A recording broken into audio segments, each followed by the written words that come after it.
Grant is back with us today in the kitchen. Grant is a crack member of our culinary team here at the show.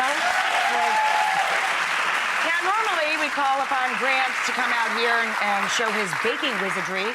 Today he's going to get a little savory because we are working with California walnuts. We're working with them because they add texture and flavor, and they're also heart-healthy goodness to our dishes. And Grant is going to literally go nuts. Ha! Yes. Whatever. I tried.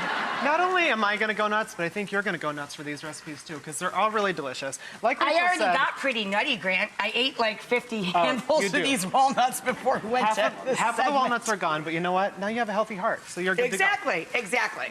So, like Rachael said, normally I'm out here baking, but since I do bake a lot, I always have walnuts in my pantry. I actually keep them in the fridge because that's the best place to store them. I actually keep all the nuts in the freezer, fridge freezer. The reason we do that is nuts have oil. Oil spoils. You'll get a longer shelf life out of your nuts if you keep them in the fridge or freezer. Since I always have nuts when I'm baking, I always use them in my savory stuff as well. So today I'm going to show you guys some great entertaining recipes. All of them have walnuts in them. And the first one I'm going to show you is a walnut romesco sauce, which is super delicious. Romesco is a classic sauce. It's made of roasted peppers and traditionally Marcona almonds. It is a Spanish sauce. But walnuts, I think, are... more people have them in their pantry. Yeah, totally. Because it's a go-to for recipes for baking and for, for sure. So I like to start my romesco off by making a garlic and tomato oil, which is really yummy. It adds a really delicious flavor to it. Right here I just have some warm olive oil. It's not super hot. It's just a little warm. And then to that I add in a few tablespoons of tomato paste. It's always nice to cook out your tomato paste like you always say, You have to cook out the tomato paste. It's been sitting in a tube. You've got to kind of wake it up. Wake it up. Yeah, wake it up. And this is actually a good tip, too. When you buy your tomato paste, buy it in a tube, just like your toothpaste. When you buy it in little cans, you have to switch containers. It often allows more contaminants in, and you end up throwing it in the garbage. You keep it in the tube, and you just roll up from the bottom and keep it in the fridge. Right. And you don't waste any. You get a lot more bang for your buck. And you know what? I've never been to Italy, but I hear this is what the Italians use for toothpaste, right? They just put it on their toothbrush. Yes, we mix it, we cut it 50-50 with baking soda. We brush our teeth with tomatoes. You guys are getting so many tips today. So you don't want to cook it a lot. You just want to kind of take the edge off the raw garlic, toast out your tomato paste a little bit. You're mellowing the garlic and you're waking up the tomato paste. Yep. So everybody's mellow, everybody's woke. Everybody's mellow.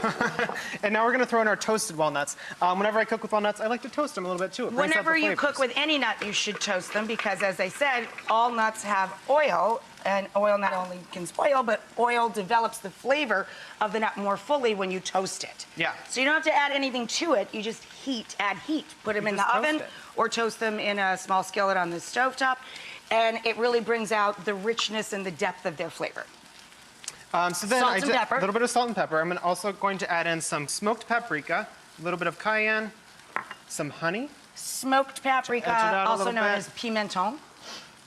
And a little drizzle of honey. A little bit of honey, yeah, just kind of take that edge off. And we're actually going to use piquillo peppers. I have some over there, Rachael. Sure. I actually use the ones from the jar. If you want to buy some piquillo peppers or red peppers, you can roast them and peel them and all that. You don't want them in oil, though. And piquillos are just little small, mild peppers.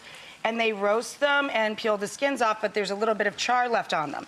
So it's a little smoky and a little sweet. These are mild peppers. Nice and mild, yeah. Yeah.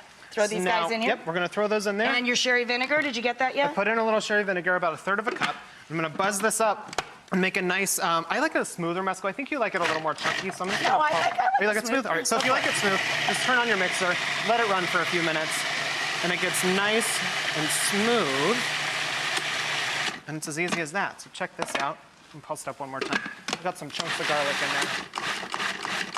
I have some vampires coming over for dinner, so I want to get those out. I always smell like garlic. I don't mind. There we go. All right, now we're going to come down here. So I like to serve this, like I said, you can use this as a sandwich spread. You can put it on chicken. But I like to use it as a little crostini appetizer. Just toasted up some bread, put some goat cheese on it. We're going to top it with some nuts.